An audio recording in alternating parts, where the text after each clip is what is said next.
Sigue, a cargo del grupo 10. Siguiente, por favor.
Aló, buenas tardes.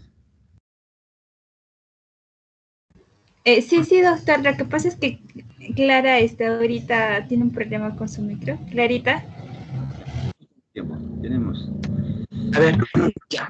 Bueno, vamos a empezar con el seminario de hoy. A nuestro grupo nos ha tocado exponer lo que es todo con respecto al diagnóstico prenatal.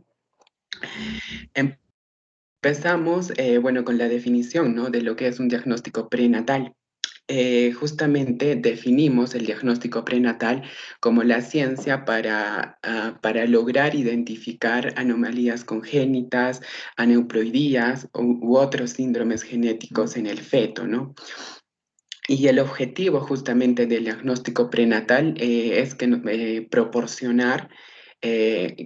proporcionar a todo, en este caso los pediatras, los obstetras, información precisa sobre el pronóstico a corto y largo plazo y también el riesgo de recurrencias de malformaciones congénitas y también el tratamiento, ¿no?, que se le va a realizar en este caso cuando se diagnostica, por ejemplo, una malformación congénita. En la imagen nosotros vemos las causas de muerte en los niños. Ahí vemos que la segunda causa, bueno, la primera causa de muerte, como vemos ahí, son las afecciones perinatales, pero a nosotros nos importa en nuestra exposición la segunda causa de muerte a nivel pediátrico, en este caso son las malformaciones congénitas. Y estas justamente ahora las consideramos y por eso es importante hacer un diagnóstico prenatal, ¿no? En la actualidad se han desarrollado muchos métodos que les vamos a exponer para poder hacer un diagnóstico prenatal. Siguiente, por favor. Obviamente no dejando de considerar las otras causas de muerte, ¿no? Las afecciones perinatales, por ejemplo, las infecciones, las iras, las sedas, ¿no?, que se van a presentar. Principalmente para el diagnóstico prenatal, nosotros nos valemos de dos técnicas. En este caso son las técnicas de detección mediante el análisis del suero materno, que no es invasiva, como la segunda técnica, que es las pruebas, todas las pruebas que nosotros tenemos en mujeres con antecedentes familiares de enfermedades genéticas. ¿Cómo así nosotros vamos a hacer todo este proceso de diagnóstico prenatal? En una primera instancia, nosotros vamos a utilizar siempre lo que es la técnica de detección del análisis de suero materno, ya que esto pues no es invasivo como lo hemos mencionado. Y una vez que nosotros tengamos un resultado positivo de una prueba de detección en el suero materno, recién se van a indicar las pruebas ya de toma de muestras, que son básicamente todas las que vamos a mencionar en las pruebas en mujeres con antecedentes familiares, ¿no?, de enfermedades genéticas. Y bueno, para saber más o menos cómo así es que se han desarrollado las técnicas de análisis de suero, todas las técnicas de diagnóstico prenatal en sí, tenemos que saber que la primera técnica que se ha desarrollado para hacer lo que es un diagnóstico prenatal es la detección de suero, ¿no? En este caso, la detección de los valores de alfa-fetoproteína, porque, bueno, en los años 70 se veía que muchos neonatos que presentaban, ¿no?, anomalías cromosómicas, por ejemplo, síndrome de Down, o pacientes que presentaban anencefalia fetal, todos estos tenían elevación de lo que es la alfa-fetoproteína en el suelo materno, ¿no? Y entonces se han hecho estudios así, y es así como con esa relación pues se ha desarrollado este primer método, que sería una técnica de detección de suero materno, que es los niveles o la concentración de alfa-fetoproteína. Esa sería la primera técnica que se ha desarrollado, y seguido a esto ya se hicieron más estudios e incluso en la actualidad las técnicas de diagnóstico prenatal aún pues, continúan en estudio y se han desarrollado más técnicas que vamos a mencionar. Siguiente, por favor. Y como dijimos, lo primero que vamos a hacer para hacer un diagnóstico prenatal es simplemente analizar el suelo materno, donde vamos a medir muchos marcadores. Primero, lo que es la alfa-fetoproteína. En realidad son 8 técnicas las que estamos mostrando, ¿no? Todas estas técnicas en una segunda instancia me van a indicar hacer una toma de muestra, ¿no? Si están en los valores sobrelevados. Bueno, también tenemos lo que es la detección de aneuploidías, la prueba de suero en el primer trimestre, la detección mediante translucencia nucal en el primer trimestre, la prueba de detección combinada en el primer trimestre, y todos estos que ya los vamos a desarrollar en lo que sigue de la exposición. Siguiente, por favor. Y como dijimos, una vez que nosotros veamos que estos valores están sobrelevados, recién vamos a indicar las técnicas invasivas, en donde nosotros tomamos muestras tanto del feto o, bueno, de las diferentes partes que pueda tener el feto, ¿no? Entonces, por ejemplo, tenemos ahí las 5 principales, que serían la biopsia de vellosidades coriónicas, la amniocentesis, la cordocentesis, biopsia o diagnóstico genético preimplantacional y el ADN fetal sin células de la circulación materna. Todas estas muestras, cuando nosotros hacemos la toma de muestras, lo vamos a procesar por la tecnología que se llama, ¿no?, la tecnología de los microarrays. Justamente con esta tecnología nosotros vamos a analizar, por ejemplo, el cariotipo, que es lo último que, bueno, tenemos que observar. Vamos a ver ahí las diferentes aneuploidías que se van a presentar.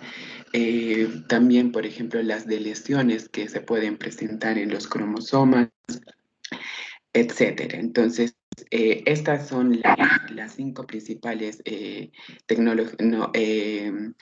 pruebas no invasivas para detectar y hacer un diagnóstico prenatal. Siguiente. Bien, ahora vamos a ver que también va a ser trascendental identificar claramente las razones por las que se va a estar solicitando alguna técnica de diagnóstico prenatal. Dentro de las indicaciones que son generales, es decir, para cualquiera de las técnicas que vamos a realizar, tenemos primero el factor que es la edad, y va a estar indicada como factor de riesgo a las mujeres que sean mayores de 35 años o si la edad paterna es mayor a 55 años. De igual manera, si ha habido infertilidad previa, es decir, si ha tenido abortos, pérdidas fetales habituales, o hay un estudio cromosómico previo de uno o de ambos padres que es anormal. Ahora también la raza, si los progenitores pertenecen a una etnia de riesgo, por ejemplo, si tienen ascendencia judía, negro, mediterránea. De igual manera, es importante evaluar los antecedentes respecto a los hijos previos. Por ejemplo, un hijo previo con síndrome de Down u otra enfermedad cromosómica, un feto previo con síndrome dismórfico o un hijo previo con un trastorno autosómico recesivo. De igual manera, evaluar si hay antecedentes familiares, es decir, de los progenitores, por ejemplo, un progenitor portador conocido de una translocación cromosómica, inversiones, fragilidad cromosómica, entre otras, o tener familias con enfermedades recesivas autosómicas ligadas al sexo, o un antecedente familiar de síndrome de Down u otra enfermedad cromosómica también ligada al cromosoma X, como una hemofilia, una distrofia muscular. También vamos a ver que va a haber herramientas que son de vigilancia para la salud fetal, que se van a usar como prueba de screening. Es decir, que nos van a permitir identificar a los pacientes que van a tener mayor riesgo dentro de una población en general. Y a estas personas que nosotros mediante screening encontremos algunas alteraciones o factores de riesgo, les vamos a indicar posteriormente diagnósticos o estudios diagnósticos más específicos. Por ejemplo, entre estas técnicas de tamizaje o screening, primero consideramos la historia clínica, que es prácticamente lo que hemos mencionado, identificar factores de riesgo entre sus antecedentes, la edad de los padres. Luego tenemos también lo que es marcadores bioquímicos, como es el triple marcador o la alfa-fetoproteína, por ejemplo, que si está elevada en suero materno, se podría sospechar de un defecto en el cierre del tubo neural, y si está baja se podría sospechar de un síndrome de Down. Y también imagenológicos, como es el ultraecosonograma, que son las ecografías. Siguiente, por favor. La edad gestacional también es otro factor que va a ser relevante, pues las técnicas de diagnóstico prenatal pueden emplearse en diferentes momentos y para diferentes diagnósticos. Como vemos acá en este cuadro que está dividido en los 3 trimestres del embarazo, durante el primer trimestre, el segundo trimestre y el tercer trimestre se va a poder realizar el ultrasonograma, que son las ecografías. Esta técnica es muy útil, puesto que es económica, es accesible y pues es no invasiva, y es de suma utilidad, puesto que permite hacer el control en las madres en cualquiera de estos 3 trimestres, y de igual manera identificar alguna alteración que se esté realizando, que se esté produciendo, ¿no?, en el desarrollo del bebé. Luego tenemos que en el primer trimestre, por ejemplo, también se utiliza la técnica que es de biopsia de vellosidades corneales. Esta ya sería más que todo una técnica ya invasiva, entonces sería más específica y tendría indicaciones también más específicas. En el segundo trimestre se puede realizar lo que es la amniocentesis, y vamos a ver que tanto en el primer trimestre y en el segundo trimestre se va a poder utilizar marcadores bioquímicos, como ya hemos mencionado, la alfa-fetoproteína, el triple marcador. Vamos a explicarlas mejor después. Y en el también la amniocentesis temprana. Y ya en el tercer trimestre, el ultrasonograma, la amniocentesis tardía y la cordocentesis, que también ya es una técnica invasiva más específica. Siguiente, por favor. Estas son algunas recomendaciones en general que se hacen antes de realizar estas técnicas de diagnóstico prenatal. La primera, que es ofrecer una atención profesional de alta calidad, puesto que estas técnicas se va a necesitar un grupo multidisciplinario, es decir, vamos a necesitar subespecialidades de ginecobstetricia, medicina materno-fetal, neonatología, genética clínica. Luego hay que valorar integralmente cada caso y establecer el mejor plan de diagnóstico, puesto que cada caso es diferente y nada asegura que se va a tener muchas similitudes a un caso anterior, ¿no? Luego, proporcionar información adecuada, información pertinente, especialmente sobre los riesgos y beneficios que pueden traer consigo estas pruebas. Luego, eliminar en lo posible lo que son los riesgos inherentes, evaluar en este caso el estado físico, emocional del paciente y tomar medidas adecuadas para evitar, ¿no?, estos riesgos innecesarios. También procurar la mejor atención durante el embarazo ante el diagnóstico prenatal. En este caso de que se haya identificado pues un bebé, digamos, con síndrome de Down, brindar el apoyo médico y psicológico más adecuado para lo que son los padres. Y en sexto lugar, documentar todo el proceso de atención y obtener un consentimiento válidamente informado.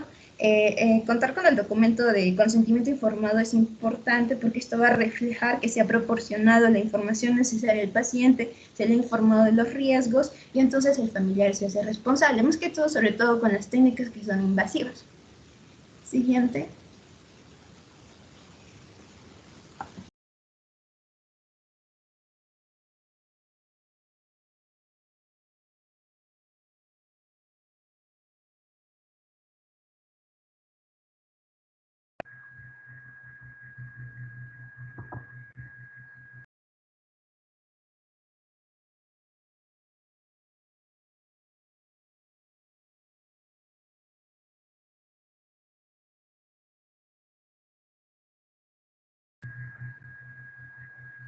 Bueno, ahora vamos a continuar con lo que es la prueba de alfa-fetoproteína.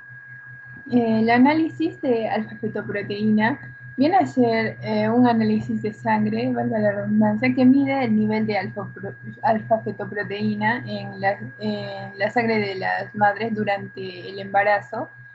Esta es una proteína normalmente producida por el hígado del bebé que se encuentra en el fluido que va a rodear al bebé dentro del vientre de la mamá, es decir, en el líquido amniótico. La alfa-fetoproteína atraviesa la placenta para llegar al torrente sanguíneo de la madre. Los análisis de sangre de esta proteína se denominan alfa-fetoproteína en suero materno o MSAFP.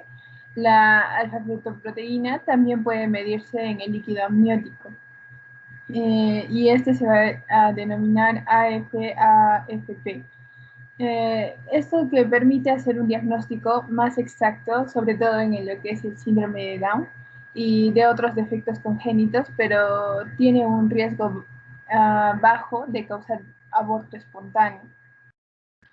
La medición del nivel de alfa-fetoproteína en suero materno ha sido usada durante varios años y la Asociación Americana de Embarazo recomienda ofrecerles una prueba de alfa-fetoproteína a todas las mujeres embarazadas. Esta prueba es recomendada especialmente si la mujer tiene antecedentes familiares de defectos congénitos, también si se tiene mayor de 35 años de edad o si se padece de diabetes. Para realizar la prueba se suele extraer sangre de una vena entre las semanas 15 y 20 del embarazo. Esta muestra es enviada al laboratorio para ser analizada y los resultados están disponibles dentro de 1 a 2 semanas. Siguiente, por favor.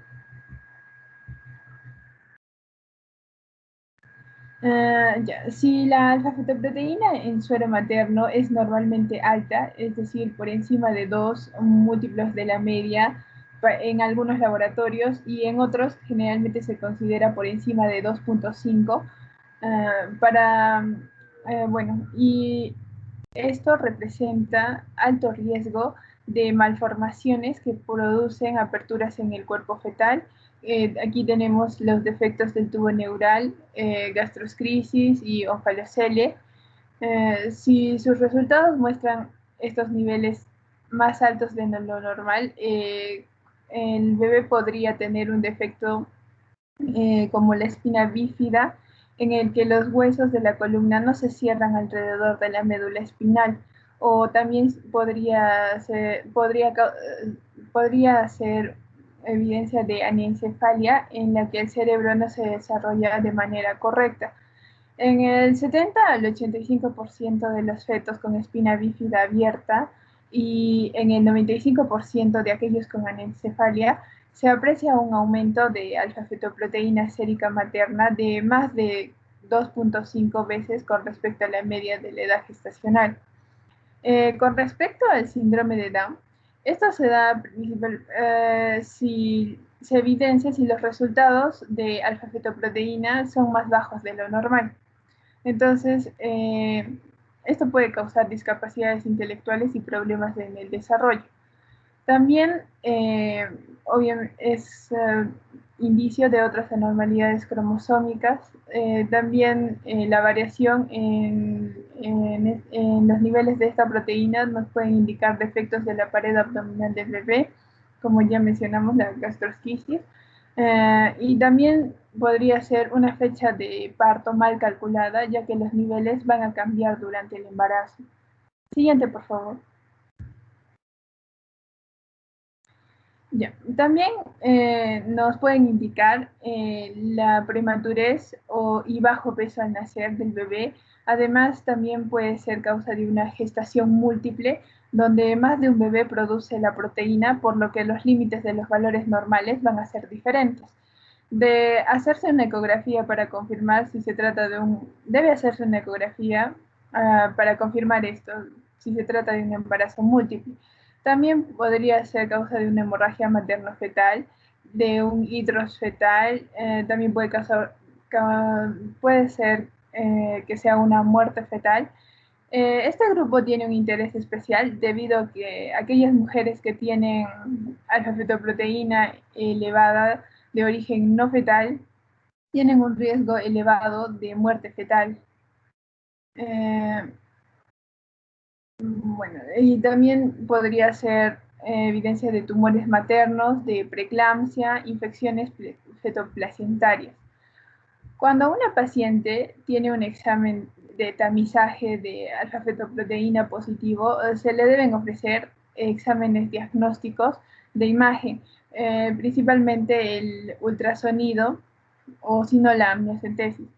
Los exámenes de tamizaje seleccionan individuos con riesgo elevado, pero como sabemos no son de diagnóstico.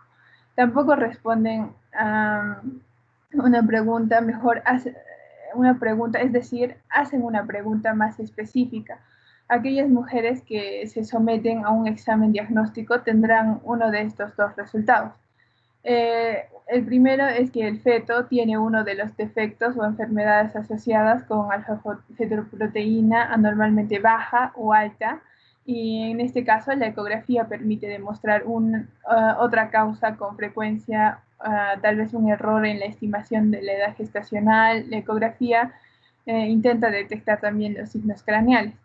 O bien el feto no tiene ninguno de estos defectos. Repetidamente se ha demostrado que en este segundo grupo de mujeres tienen un riesgo más elevado de complicaciones tardías del embarazo que las mujeres con alfa-fetoproteína normal.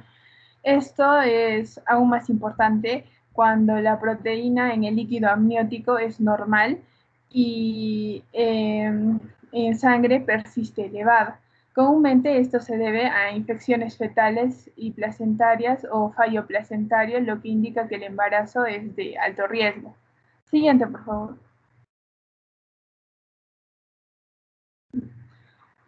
Bueno, aquí tenemos lo que es la detección de aneuploidía en el segundo trimestre, alfa-fetoproteína sérica materna y detección cuádruple. Las concentraciones bajas de alfa-fetoproteína sérica materna se asocian con anomalías cromosómicas. Las alteraciones de las concentraciones de gonadotrofina coriónica humana, de estriol no conjugado y de inhibina también pueden asociarse con anomalías cromosómicas fetales.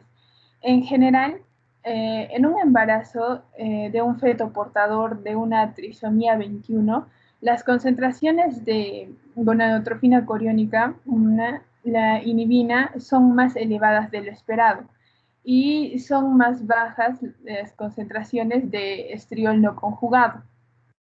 La combinación del análisis sérico con la edad de la madre permite estimar el riesgo fetal de trisomía 21 en cada embarazado. En mujeres menores de 35 años de edad, la detección será positiva en el 5% de los casos, aunque en la mayoría, valga decirse el 98%, el feto no será portador de una aneuploidía. Y solo el 80% de los fetos con trisomía 21 presentan una detección cuádruple, es decir, alfa-fetoproteína sérica materna, gonadotrofina coriónica humana, estriol no conjugado y la inhibina positivo. En el caso de la trisomía 18, el síndrome de Erdner, se caracteriza por una concentración reducida de todos estos parámetros analizados, o sea, es decir, que los 4 están por debajo de los valores normales. Siguiente, por favor.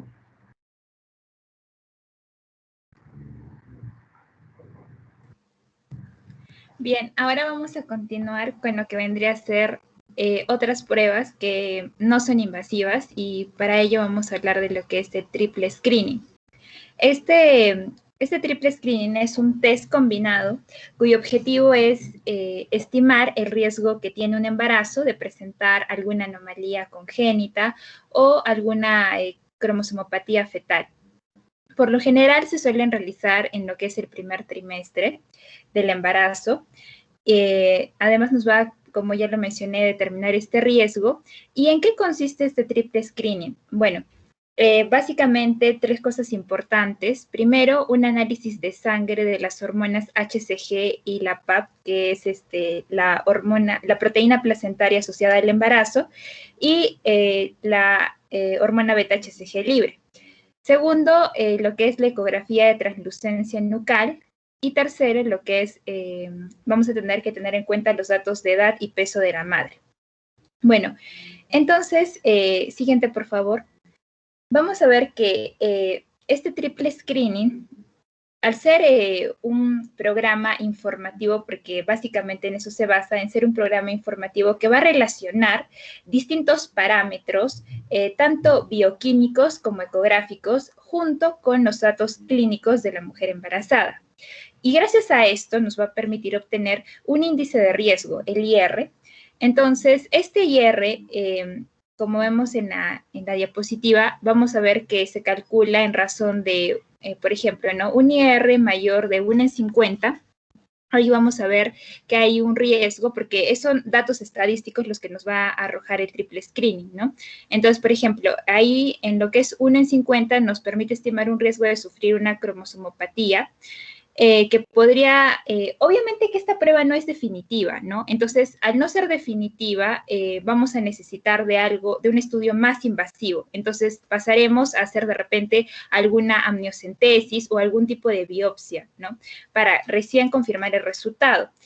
Entonces, pero siempre es bueno tener en cuenta estos parámetros para tener una idea de si es que, por ejemplo, al no ser una prueba definitiva, entonces siempre tenemos que, de alguna manera, ya si sale algún resultado alterado o porque de repente la PAP o la hormona beta-HCG están elevadas, entonces tenemos que confirmarlo sí o sí con otra prueba, ¿no?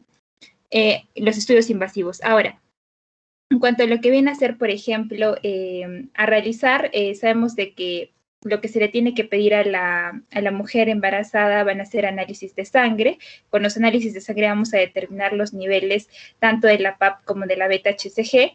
La ecografía, donde se va a medir lo que es el pliegue o la translucencia nucal del feto.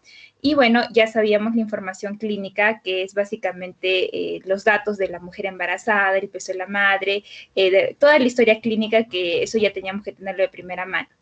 Entonces, la tasa de detección de este cribado combinado en el primer trimestre también nos revela de que hay casi como un 75% de falsos positivos. De un 75%, más o menos podría dar un 3% de falsos positivos. Entonces, hay que tener en cuenta ello y por eso no se considera una prueba totalmente definitiva. Lo otro que también es importante recordar es de que, si bien es cierto, se realiza en el primer trimestre, las semanas en las que específicamente estaría indicado sería entre la semana 8 y 13 del embarazo. Bien, entonces vamos a ver de que, siguiente, por favor. Ahora para hablar acerca de lo que viene a ser la translucencia nucal. Bueno, esta es una de las pruebas más importantes que he considerado a tratar. ¿Por qué? Son de las pruebas ecográficas que más se realizan dentro de lo que es el primer trimestre, ¿no? Entonces es la prueba más importante y además de que nos va a permitir básicamente detectar, como ya le había mencionado, enfermedades cromosómicas, pero no solamente las anomalías cromosómicas, sino también las cardíacas, de repente algún problema linfático que pueda tener a futuro, ¿no? El niño. Entonces, aquí vamos a proceder a medir lo que es el pliegue nucal fetal. Básicamente, vamos a ver que, como vemos en las imágenes, ¿no? Por ejemplo, esta es una imagen, la imagen de la derecha, ahí se obtiene el resultado ecográfico. porque al medir este pliegue nucal vamos a encontrar una acumulación de líquido debajo de la piel en la parte posterior del cuello del feto. Entonces, básicamente hay esta acumulación de líquido y entonces esta ecografía lo que nos va finalmente a brindar es esta imagen, ¿no? Como vemos, la imagen de lo que sería una imagen normal y a la derecha una imagen anormal. Entonces, eso es lo que nos va a revelar, ¿no? De la acumulación de líquido que pueda tener este feto. Este examen, entonces, ¿dónde se realiza específicamente? De lo que es el hueso nasal y lo que es el ductus. Eso es lo que evalúa la translucencia nucal. Y bueno, entonces, como ya hemos dicho, eso es lo más importante, medir lo que es el pliegue de la nuca y también esta medida, si es que ya sería más de 3 milímetros, entonces ya estaríamos hablando de que hay alguna patología, ¿no? Porque lo ideal y lo normal es de que salga en esta medida del pliegue nucal menos de 3 milímetros. Pero si ya sería mayor, podría ser de repente que sufra, por decir, de un síndrome de Down, por ejemplo, ¿no? Siguiente, por favor. Y bueno, esta es como un resumen de lo que vendrían a ser los marcadores bioquímicos más importantes dentro de lo que es el PAP, la proteína placentaria y lo que es la beta-HCG, ¿no? Aquí, por ejemplo, les hice un cuadrito acerca de cómo podría, si la PAP estaría disminuida, podría ser pues un indicativo quizá de alguna trisomía, ya sea la 13, la 18, la 21, ¿no?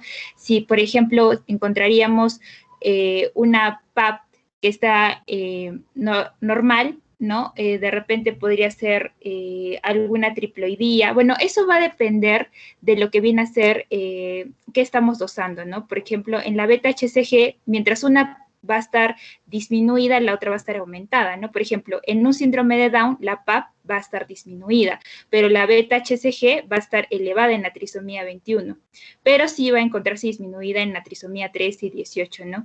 Entonces, eso va a depender de acuerdo a... por eso esos valores son importantes, estos marcadores, si bien es cierto, como lo he mencionado, no son definitivos, pero sí nos van a acercar a una idea de una posible enfermedad fetal, un posible síndrome, ¿no? Que pueda tener el niño. Y bueno, ahí arriba, por ejemplo, también ya hemos visto de que de los marcadores que más se utilizan en el primer trimestre, ¿no? Justamente es a nivel ecográfico, pues es definitivamente la translucencia nucal, y si estamos hablando de lo que es combinado, se habla de lo que es el dosaje de marcadores químicos como la PAP, la beta-HCG, y también incluye la translucencia nucal. Entonces, eso es básicamente de lo que es el primer trimestre, pero ojo, también esta hormona de lo que es la beta-HCG se puede dosar en segundo trimestre del embarazo, o sea, no es exclusivamente el primer trimestre. Ya vamos a ver de que los marcadores bioquímicos van a dosarse tanto algunos en primer y segundo trimestre, pero dentro de lo que estoy remarcando para el primer trimestre son los que ya les he mencionado. Ya, siguiente.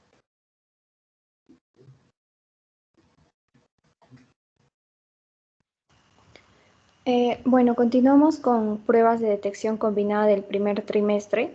Vamos a ver que existen ventajas al realizar estas pruebas de detección del síndrome de Down en estas primeras etapas del embarazo, ya que una evaluación temprana de este riesgo y un diagnóstico de estas anomalías fetales van a permitir a la pareja un tiempo máximo para la toma de decisiones.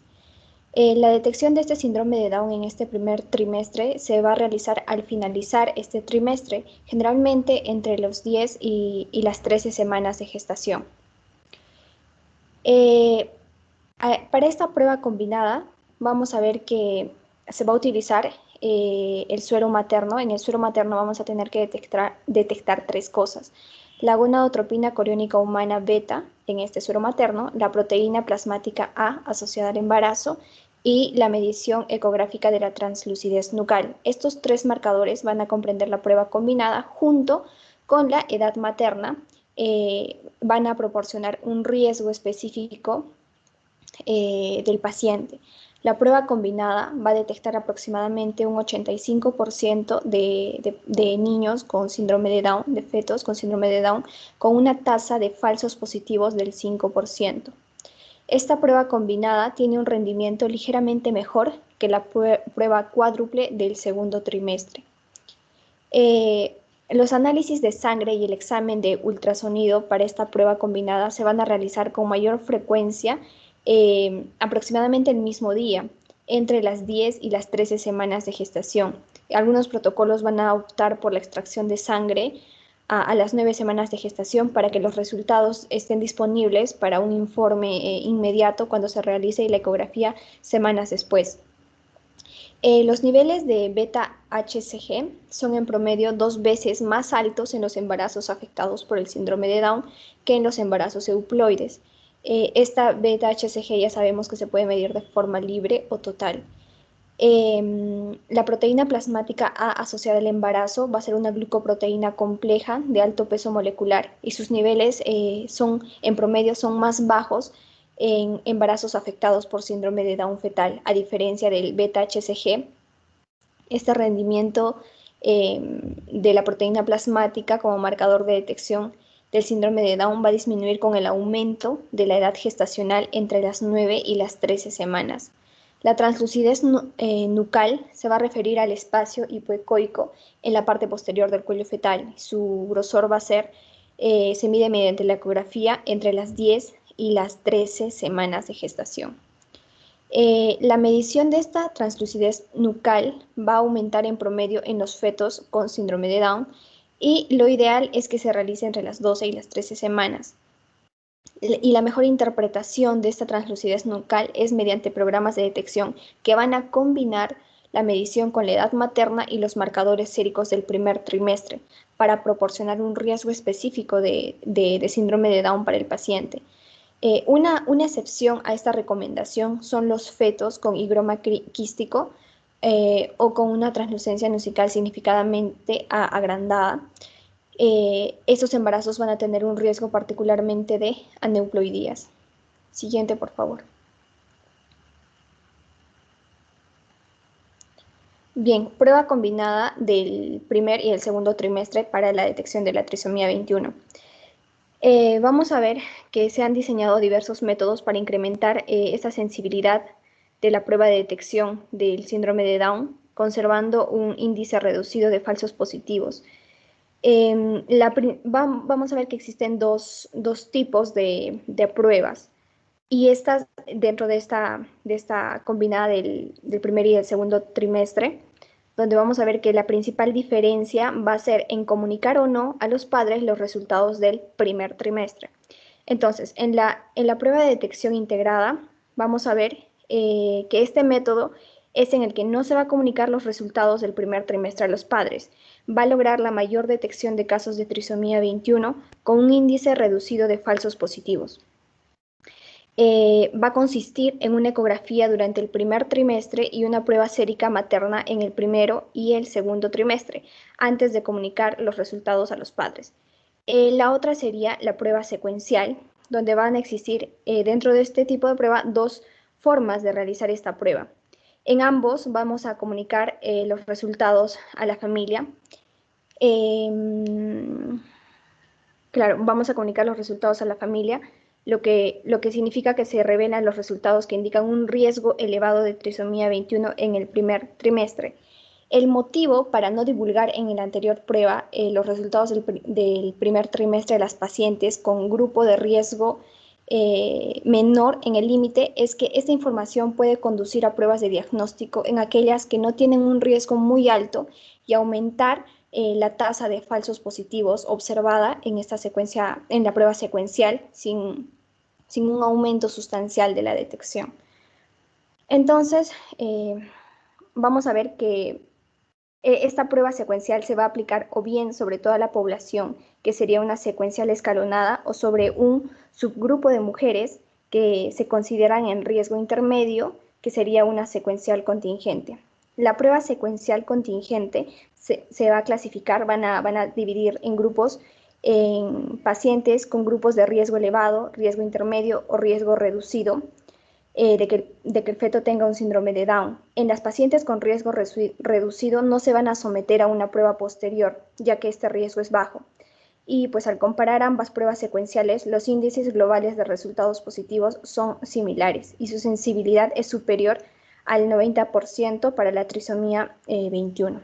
Entonces, este cribado secuencial implica realizar la parte del primer trimestre de la detección integrada y luego ofrecer asesoramiento e incluso muestreo de vellosidades coriónicas a las mujeres cuyos resultados las coloca en un riesgo muy alto. Siguiente, por favor.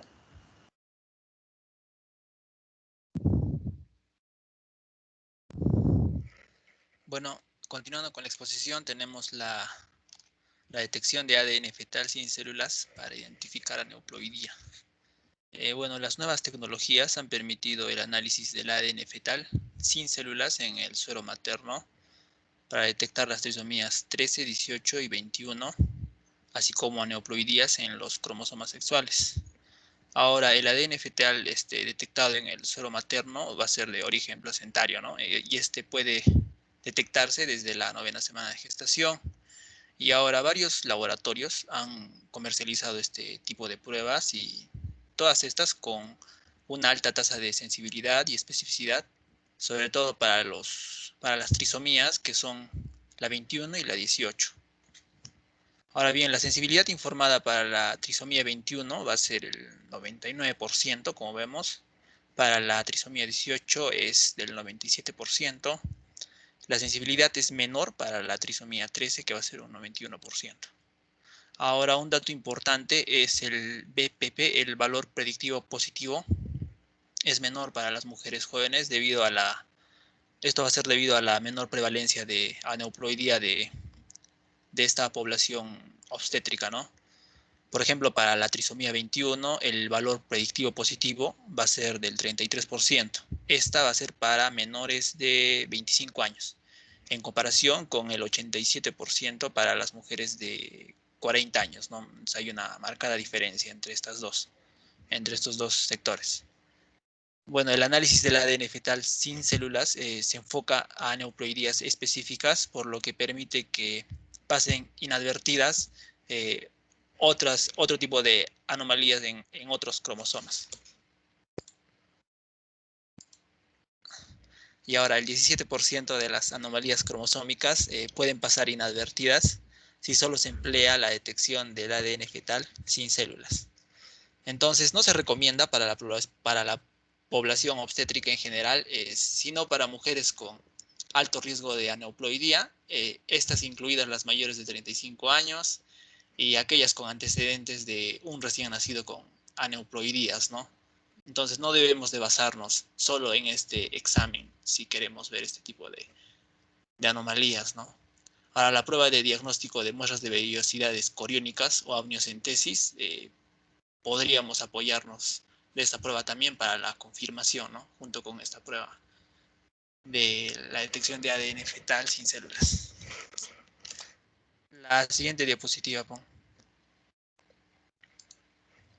Ya. Características ecográficas de las anomalías cromosómicas. Este examen es dirigido a la detección de aneuploidías. Es una buena herramienta de cribado. Su uso durante el segundo trimestre puede reducir hasta un 50% el riesgo del síndrome de Down, estimado a priori, ¿no? Esto va a estar relacionado según a la edad materna. Y bueno, en la semana 11 a 13, todas las anomalías cromosómicas mayores se van a asociar a un aumento del grosor de la translucencia nucal, como lo han explicado mis compañeras en las anteriores diapositivas. Y bueno, como ya lo dijeron, no es una zona negra detrás del cuello fetal, y es producida por la colección del líquido. No. Se observa y esto se va a observar en todos los fetos en el primer trimestre, ¿no? En la semana 11 a 13. Y en la trisomía 21, hasta el del 60 a 70% de los fetos, también vamos a ver, como ven en las imágenes, van a carecer del hueso nasal. Es una característica, ¿no?, de la ecografía. El maxilar del feto, vamos a tener mediciones, y donde el maxilar del feto puede visualizarse fácilmente, y esta va a estar disminuida de tamaño, ¿no? Y es un 25% dentro de lo que es la trisomía 21. Por eso decimos que estas personas tienen una cara achatada, y esto puede ser consecuencia del subdesarrollo de este hueso, ¿no? Ahora, la longitud de la oreja, ¿no? Las orejas del feto pueden verse y medirse fácilmente a la 11ª a 13ª semana de gestación. En los fetos con trisomía 21, también podemos ver la media del fémur y del húmero, que también van a estar disminuidas, ¿no? Tenemos la megavejiga también, como vemos en la imagen, una imagen más hipoecogénica. La vejiga fetal se puede visualizarse alrededor del 80% de los casos a la 11ª semana de gestación. Bueno, la longitud de la vejiga va a ser menor, generalmente de 6 milímetros, y cuando este diámetro longitudinal va a estar entre 7 a 15 milímetros, ya podríamos estar hablando de una anomalía cromosómica, ¿no? Y principalmente son la 13 y 18, ¿no? Siguiente diapositiva.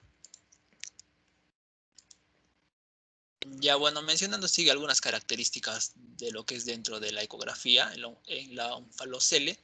En la trisomía 18 vamos a notar también una carencia del hueso nasal en el 55%. En esta trisomía vamos a tener también un onfalocele en el 30%. Y bueno, en la ecografía del segundo trimestre, expresión fenotípica de las anomalías cromosómicas. Seguimos con la trisomía 18. Solo quiero mencionar algunas características nada más que vamos a presenciar en la ecografía, como es el cráneo en forma de fresa, quistes de los plexos coroideos. En la trisomía 13 tenemos la holoprosencefalia, microsencefalia, los riñones grandes, ¿no? Y lo que son dentro de las triploidías, vamos a ver características como es ventriculomegalia, micrognatia, sindactilia, ¿no? Y en el síndrome de Turner vamos a tener vamos a notar los higromas quísticos nucales, el derrame pleural leve, ¿no? Si el examen de segundo trimestre muestra anomalías o marcadores mayores, es conveniente proponer un cariotipo fetal, ¿no? Siguiente.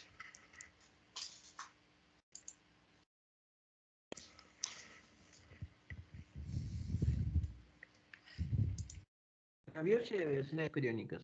¿Qué es la biopsia de vellosidades coriónicas? Es una técnica invasiva prenatal que se realiza entre las 10ª y 11ª semanas de gestación para obtener información genética relacionada con el feto, a fin de que de diagnosticar el cariotipo, el sexo, trastornos metabólicos y la presencia de infecciones uterinas, como por ejemplo por agentes como la rubiola, el citomegalovirus, el toxoplasma gondii y el virus de la inmunodeficiencia humana.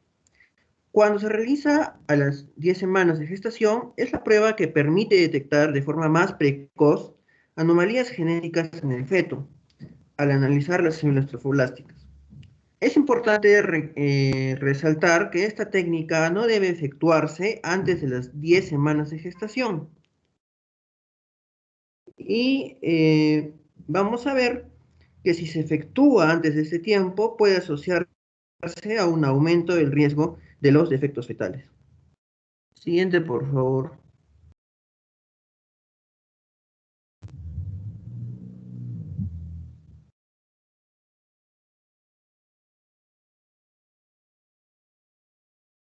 Siguiente, por favor. No cambien mis dispositivos. Ya, gracias. ¿En qué consiste esta prueba de las vellosidades coriónicas? Consiste en que bajo control ecográfico se obtener una muestra de tejido placentario y mediante un catéter insertado por vía transcervical o transabdominal. Además, se pueden efectuar preparaciones directas de las células citotrofoblásticas en rápida división, lo cual nos va a permitir disponer del cariotipo en 2 días. Aunque la preparación directa va a disminuir la contaminación con células maternas, la mayoría de los centros también van a analizar las células trofoblásticas cultivadas, que son embriológicamente más similares al feto. Aproximadamente en el 2% de las muestras de vellosidades coriónicas se establece el diagnóstico de mosaicismo, lo cual identifica tanto a células cariotípicamente normales como anormales en la misma muestra, y dado que estas células van a reflejar la composición de la placenta, en ocasiones esto puede ser problemático porque la neuploidía puede estar presente en la placenta, pero no en el feto, situación que se denomina mosaicismo placentario confinado y que puede dar una tasa de falsos positivos hasta el 3% de los casos. Bien, también mencionar que cuando no es posible disponer de líquido amniótico o de muestras de sangre fetal, se puede llevar a cabo esta técnica por vía transabdominal, incluso hasta en el tercer trimestre del embarazo. Siguiente, por favor.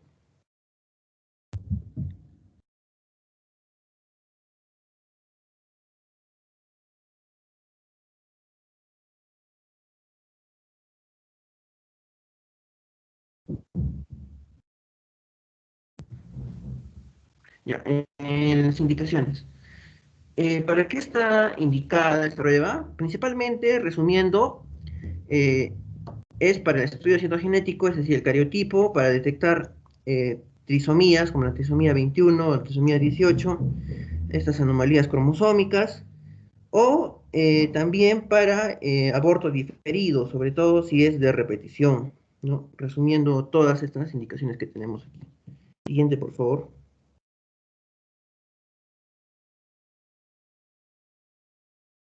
Ya. Las contraindicaciones de la biopsia de vellosidades coriónicas son la presencia de miomas, la interposición de asas intestinales, el útero en posición de marcada retroflexión y la placenta posterior. Además, tenemos complicaciones como el aborto. Vamos a ver que el aumento en el riesgo de 0,8 veces con respecto a la amniocentesis va a estar relacionada con la experiencia del operador, número de punciones necesarias o la vía utilizada. Hay mayores pérdidas por la vía transcervical, ¿no? Y otra de las complicaciones va a ser la hemorragia, la cual no se da en un gran número de los casos. Tenemos también la pérdida de líquido amniótico y finalmente la infección. Siguiente, por favor.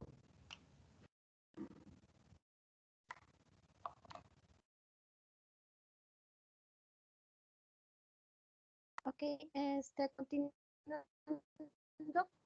con la invasivo que se realiza en el segundo trimestre del embarazo, preferentemente entre las semanas 16 y 18, ya que en estas semanas hay mayor número de células viables y de líquido amniótico, lo que puede permitir los respectivos estudios cromosómicos, bioquímicos, moleculares, microbiológicos, etc.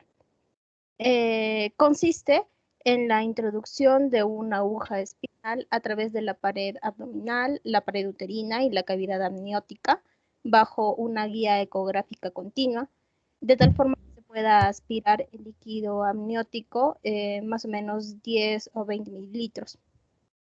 Las indicaciones son la sospecha de una anomalía cromosómica, alteración metabólica y defectos del tubo neural.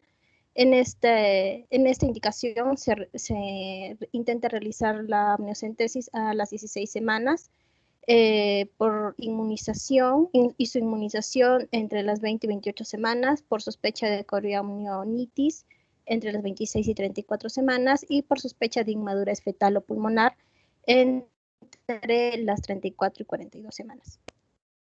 ¿Qué es lo que se tiene que analizar en el líquido amniótico? Primero, el color. Si el líquido es acrómico o pajizo, es lo normal, lo que no excluye eritroblastosis. Si el líquido es amarillo, podríamos estar pensando en una eritroblastosis. Si el líquido es verdoso, puede ser por hipoxia fetal. Y si el líquido es oscuro o rojo-marrón, podríamos estar pensando de repente en una muerte fetal. Otra cosa que tenemos que tener en cuenta es que el análisis del líquido se puede hacer del mismo líquido y de las células fetales que se encuentran en el líquido. Del mismo líquido se pueden analizar distintas moléculas como la alfa-fetoproteína, la acetilcolinesterasa y la bilirrubina y el surfactante pulmonar. Si está aumentada, por ejemplo, la alfa-fetoproteína, podemos estar pensando en defectos de la pared abdominal, síndrome nefrótico congénito y A3 intestinal. Y si se encuentra aumentada la alfa-fetoproteína y la acetilcolinesterasa, puede haber un defecto del tubo. En cuanto al análisis de las células fetales, estas van a ser analizadas para estudios cromosómicos y genéticos. Por ejemplo, mediante la hibridación fluorescente se puede estar analizando las anomalías de cariotipo. Mayormente se encuentran anomalías a nivel del cromosoma 13, 18, 21, X o Y. También se puede hacer análisis del ADN para ver si hay delección, que podría estar explicando diferentes enfermedades como la alfa-talasemia, la fibrosis quística, el déficit de somatotropina. Y también se puede realizar secuenciación del ADN para ver diversos trastornos genéticos.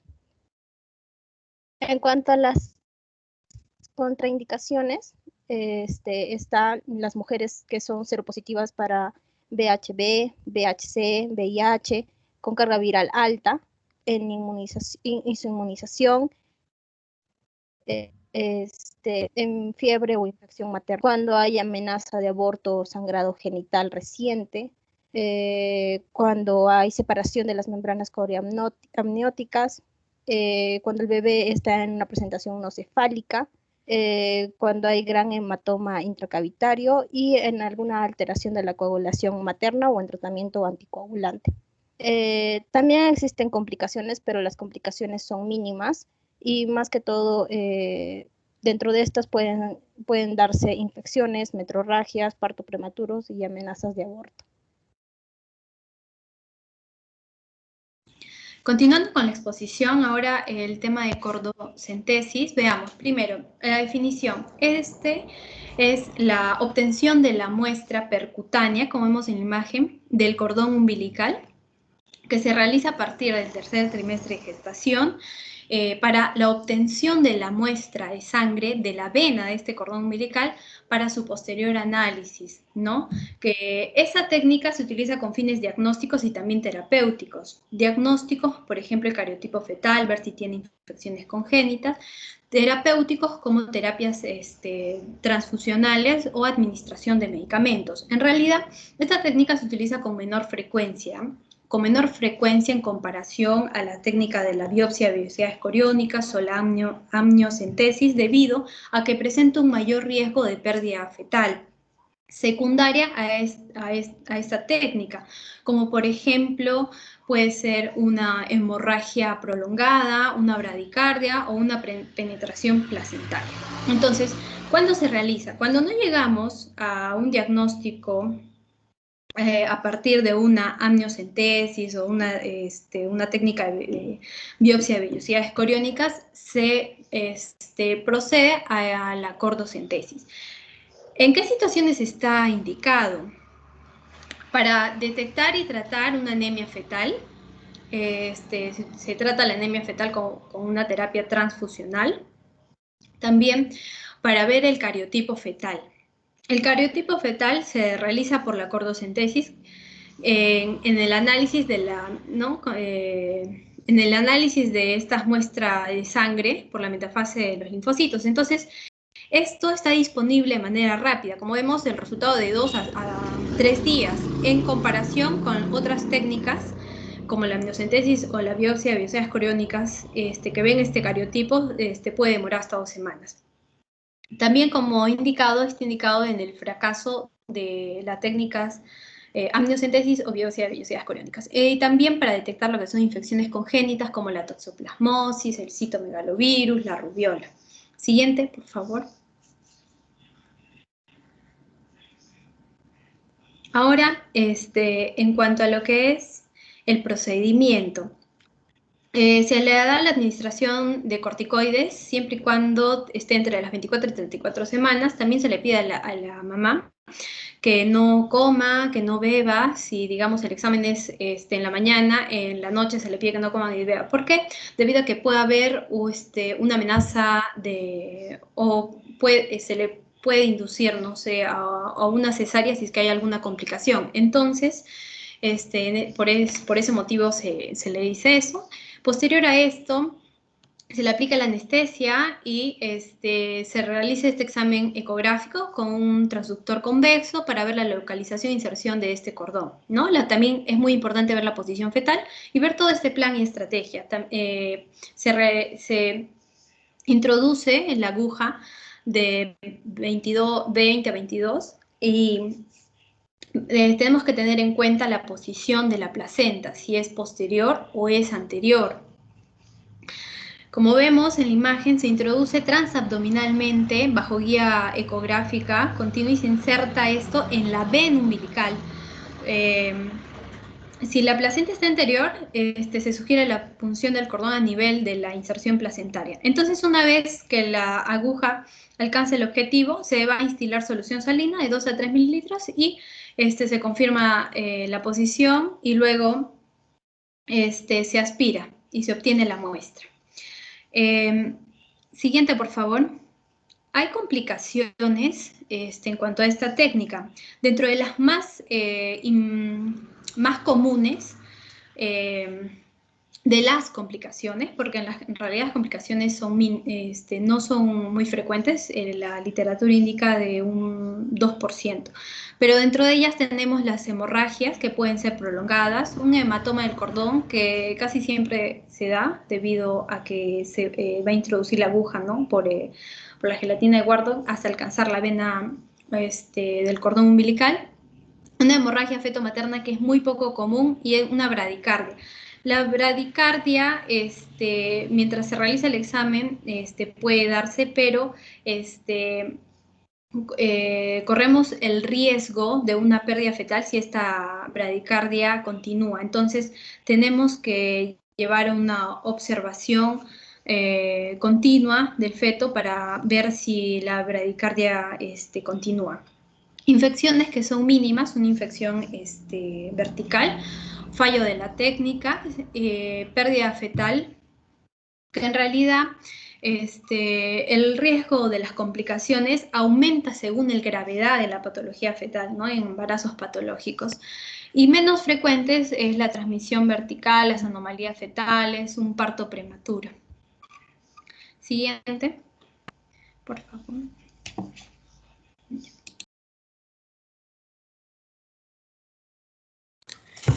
Bien, ahora yo hablaré acerca de lo que es la biopsia o diagnóstico genético preimplantacional. En sí esta técnica se va a basar en lo que es el estudio del material genético, o sea, del ADN, de los embriones, que sobre todo se va a realizar en los tratamientos de fecundación in vitro, con el fin justamente, ¿no?, de eliminar aquellos embriones que sean portadores de algún trastorno o también defecto congénito, ¿no? Y transferir justamente los que no estén afectados para una posterior implantación. Recordar, ¿no?, solo que la fecundación in vitro es una técnica mediante la cual se va a dar justamente la fecundación del gameto masculino con el femenino y que se va a realizar fuera del cuerpo de la paciente. Entonces, el diagnóstico genético preimplantacional va a tener como objetivo detectar justamente esa amplia variedad de trastornos, ya sea autosómicos recesivos, los dominantes o también ligados al cromosoma X, ¿no? Entonces, por lo ya que he mencionado, esto nos va a resultar útil para realizar justamente un diagnóstico precoz o prenatal en busca justamente de estos trastornos o enfermedades genéticas, pero no es el único método, como ya hemos estado viendo, o técnica que utilizamos. Entonces, más o menos esta es una secuencia del proceso que se realiza, que, bueno, lo veremos en la diapositiva siguiente. Bien, ahora, ¿cómo es que se realiza este DGP o diagnóstico genético preimplantacional?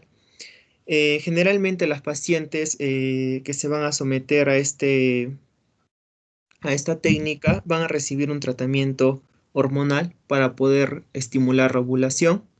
Después de ello se van a extraer justamente los óvulos de la paciente. Del varón también justamente se va a obtener el esperma y en el laboratorio se va a proceder justamente a lo que es la fecundación in vitro. Ya dentro del cuarto paso, ya vamos a realizar lo que es la biopsia embrionaria y después de ello se va a proceder justamente a lo que es el análisis, ¿no?, de las células del embrión que se van a cultivar. Se va a evaluar justamente el análisis genético y posteriormente se va a seleccionar aquellos, por decir, sanos de los enfermos y posteriormente realizar la transferencia embrionaria.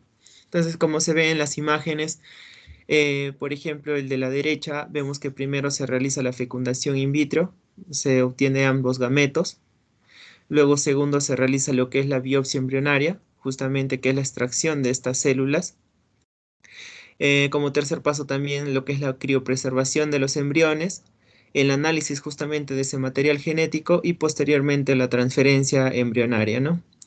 De igual manera, la imagen de abajo, fecundación in vitro, el cultivo de las células embrionarias, su biopsia, el análisis genético y la selección de aquellos, ¿no? Sanos de los no enfermos para posteriormente transferirlos. Siguiente. Bien, ahora desglosando un poco los procesos, hablaré un poco sobre lo que es la biopsia y lo que es el análisis genético. Entonces, como hemos visto, para poder obtener el material genético, primero hay que realizar estas biopsias. Ahora, ¿estas biopsias de dónde se obtienen? Pueden ser o bien del cuerpo polar, pueden ser del blastómero o también una biopsia de lo que es el tejido extraembrionario. En cuanto a la biopsia del cuerpo polar, esta se va a realizar antes de la fecundación, es decir, cuando nosotros obtenemos los óvulos, estos se van a examinar para poder estudiar justamente la posibilidad de progreso en el embarazo. Ahora, como ya sabemos, los óvulos contienen unas estructuras que son los cuerpos polares, que se forman sobre todo durante la meiosis y que estos desaparecen durante la fecundación. Entonces la biopsia se va a realizar justamente de este cuerpo polar. Ahora, ¿cuál es la desventaja justamente de este tipo de biopsia? Es que no nos va a permitir detectar anormalidades que van a suceder después de la fecundación, ni tampoco ni las que van a provenir del padre. Pero sin embargo, sí nos va a proporcionar información acerca del ovocito, ya que puede detectar aneuploidías relacionadas con la calidad de este mismo y también cualquier herencia o enfermedad procedente de la madre. En cuanto a lo que es a la biopsia del blastómero, esta es la técnica más utilizada y también se puede decir que es la más efectiva en cuanto al diagnóstico genético preimplantacional. Ya en esta técnica, a diferencia de la anterior, ya se dio la fecundación y ya como vemos ya hay un número de 6 a 10 células, ¿no? Que esto es más o menos hasta, al tercer día de la fecundación. En esta biopsia se van a extraer 1 o 2 células y posteriormente se va a realizar lo que es el estudio genético, ya sea mediante PCR, que es la reacción en cadena de la polimerasa, o también la técnica de Fish, que es la hibridación fluorescente in situ. ¿Cuál es la diferencia? ¿No? Se puede decir que con la anterior, que este procedimiento es mucho más invasivo que el anterior y que también al nosotros manipular justamente estas estructuras o este material genético que es el ADN, se puede dañar durante el proceso. Sin embargo, también se puede solucionar sacando o analizando justamente muchas más células blastómeras, pero también poniendo justamente en riesgo, ¿no? En riesgo lo que es la salud del embrión y su supervivencia. Y por último, tenemos lo que es la biopsia del tejido extraembrionario, que ya en esta etapa los embriones se van a encontrar ya en la etapa de blastocito, en la cual justamente, como se ve en la imagen de abajo, esta ya va a estar formada tanto por una capa externa de células y también una masa celular interna, que es la que va a dar justamente origen al feto. Entonces, a diferencia del anterior, para que este procedimiento sea menos invasivo, se va a obtener justamente, la biopsia se va a obtener del tejido de las células que están en la capa externa. Por lo tanto, es menos peligroso para el feto, ¿no? Sin embargo, también la desventaja justamente de esta técnica es que se van a obtener también menos embriones disponibles, ya que en un medio de cultivo artificial solo un 30 al 60% puede llegar a esta etapa. Y bueno, como ya mencioné, para el análisis del material genético se emplean dos técnicas, que es la reacción en cadena de la polimerasa, que básicamente va a amplificar un fragmento del ADN y va a hacer numerosas copias de este, y en la técnica de hibridación fluorescente in situ va a detectar una secuencia específica de ADN, ¿no? De los cromosomas. Siguiente. Y ya como conclusión nomás con respecto a esta técnica, es decir, que el diagnóstico genético preimplantacional no va a corregir problemas, ya como se ha estado viendo, solo se trata de la selección del mejor embrión para poder así evitar justamente lo que es el nacimiento de niños con enfermedades genéticas, ¿no? También sirve de apoyo o ayuda para las mujeres que de edad avanzada o que tienen problemas para dar lugar un embarazo y también poder elegir el producto con las mejores características. Siguiente. Por último, ¿qué es la prueba de detección genética prenatal de ADN fetal libre? Esta va a ser una prueba de sangre electiva que va a estimar en sí lo que es la probabilidad de algunas condiciones genéticas. Se puede realizar tan temprano como a las 10 semanas de gestación y también se le puede llamar, ¿no?, como prueba prenatal no invasiva o también como la prueba del sexo del bebé o por sus nombres de marca como se ve en el lado derecho en el cuadrito. Siguiente, por favor. ¿Cómo funciona la prueba de detección de ADN fetal libre? Nuestra sangre contiene pedacitos de nuestro ADN, conocido como ADN libre. Cuando una mujer está embarazada, su sangre a su vez contiene fragmentos de ADN de la placenta, cuya información genética va a ser usualmente idéntica a la del bebé que está en desarrollo. Al analizar este ADN libre en la sangre materna, se puede determinar si es que hay una probabilidad alta o baja de que el bebé tenga ciertas condiciones genéticas. Entonces, aquí en sí lo que se analiza es la probabilidad. No se da un diagnóstico definitivo. Siguiente, por favor. ¿Para cuáles condiciones se evalúa el ADN fetal libre? La lista de condiciones para las que puede evaluar se ha ido expandiendo. Tenemos que sirve para detectar el síndrome de Down, la trisomía 18, la trisomía 13 o también variaciones de cromosomas del sexo. Más es importante recalcar, ¿no?, que va a ser importante en sí las compañías que van a realizar este tipo de pruebas, ya que es muy limitado y más porque estas condiciones van a ser bien diferentes entre sí. También recalcar que el ADN fetal libre no puede detectar obviamente todas las condiciones genéticas o de nacimiento. Siguiente, por favor.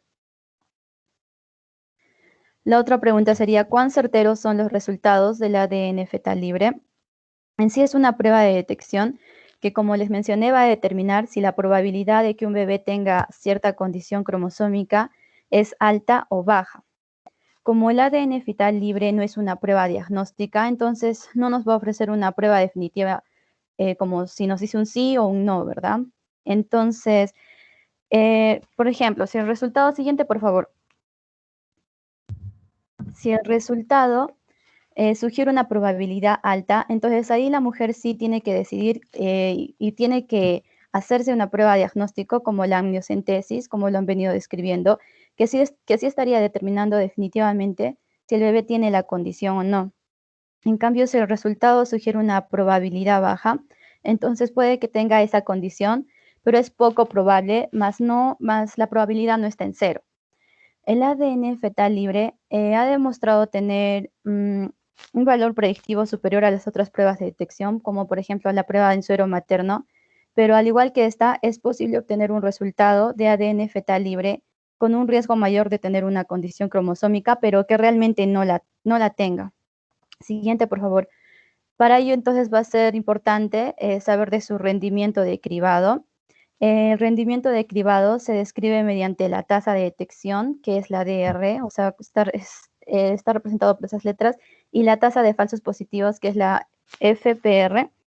Es importante tener en cuenta que una pequeña proporción de las pruebas de detección de este DNA fetal libre no va a proporcionar un resultado clínico significativo, por lo que tenemos que tener en cuenta entonces para qué opciones tenemos, ¿no?, para usar esta prueba, para qué aneuploidías es más sensible. Y entonces aquí las estamos viendo, tenemos a la trisomía 21, a la trisomía 18 y a la trisomía 13. En cuanto a la tasa de detección, la que va a tener un más alto puntaje va a ser la trisomía 21 con un 99,5%. Siguiente, por favor. Y eso sería toda la exposición. Gracias. Muy bien, tengo que felicitar al grupo, integrantes del seminario 2, por la puntualidad y exactitud en los tiempos. Bueno, es lo que tenemos que hacer porque los tiempos son exactos. Sí, felicitarlos. Esto excelente la presentación concreto, sobre todo las ayudas, ¿no? Muy concretos los esquemáticos. Felicitaciones. Muy bien, entonces Esto, como ha manifestado, esto se hace en las gestantes de riesgo, ¿no? Mayores de 35 años. Si tuviéramos que hacer en todas las gestantes, no. La gestante adolescente, pero no tiene muchos problemas. Entonces el riesgo empieza a partir de los 25 años, ¿no? Hasta los 24 no hay mucho problema. A partir de 25 años empieza el riesgo. 30 años ya, 35 ya, 38 riesgo, 40 ya, demasiado, ¿no? Ese es el detalle, que es el precio que paga esto, ¿no? Sobre todo en las sociedades, ¿no? Entonces uno posterga sus objetivos obstétricos por logros profesionales, ¿no? Muy bien, reitero mis felicitaciones al grupo. Bueno, pasaremos a la siguiente clase, ¿no? Que nos toca desarrollar. Vamos a tomar la hora que corresponde al doctor Javier Castro. Vamos a desarrollar sobre exantemas en el recién nacido.